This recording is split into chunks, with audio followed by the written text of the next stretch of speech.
Sebuah rumah milik Albin BR Sihombing 75 tahun, warga desa Lawe Bekung, Kecamatan Badar, Kabupaten Aceh Tenggara terbakar pada Jumat 23 Mei 2025, sekitar pukul 1.20 waktu Indonesia bagian Barat.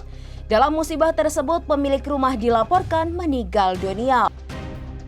Syederalon rumah milik Albin BR Sihombing 75 tahun, warga desa Lawe Bekung, Kecamatan Badar, Kabupaten Aceh Tenggara terbakar pada Jumat 23 Mei 2025 sekitar pukul 1.20 waktu Indonesia bagian Barat.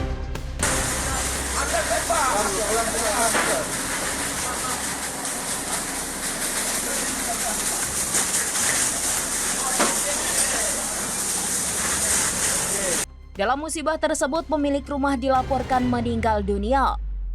Muhammad Asbi, Kepala Pelaksana Badan Penanggulangan Bencana Daerah Aceh Tenggara, mengatakan pihaknya menerima laporan dari warga terkait kebakaran yang terjadi di Desa Lawe Bekung.